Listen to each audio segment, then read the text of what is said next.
See, right from the time when the missing report was filed and the FIR was subsequently filed, the police have always had a free hand to conduct investigation, and there was no attempt from any quarter to interfere with the process of investigation, and that is the reason why the process of investigation led to this arrest of the culprits, and of course it was very challenging because time was a challenge, and then of course the terrain was a challenge, and a lot of pressure was coming from various quarters to hand over the investigation to central agencies.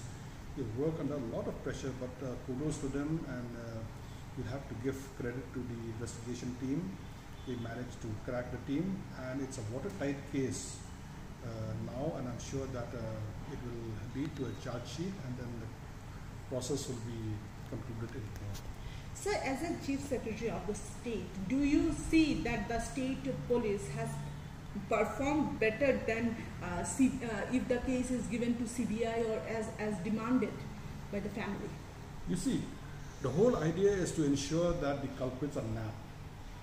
And now that the case has led into that, and the culprits have been caught, and the investigation is going on, interrogation is going on, it is futile to even go into that direction and say that the state is better than CBI, state police is better than CBI.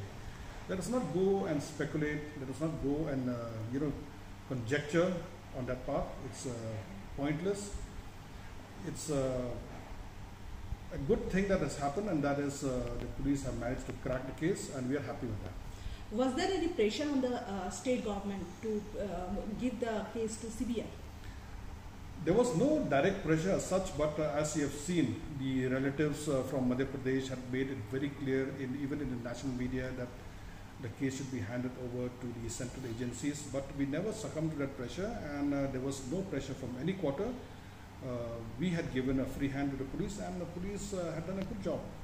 Liar, I must say, because it's a thing which is happening for the first time. But with the help of technology, with the help of more advanced tools of investigation, they have been able to crack the case. So yes, it is interstate, it is pan-India coverage, you can say, and what I can only say is that they have done a good job as far as investigating the case is concerned, and I'm sure that it will lead to a charge sheet very soon going on. I cannot say anything beyond that. It's also investigation, and we don't seek reports from the government side.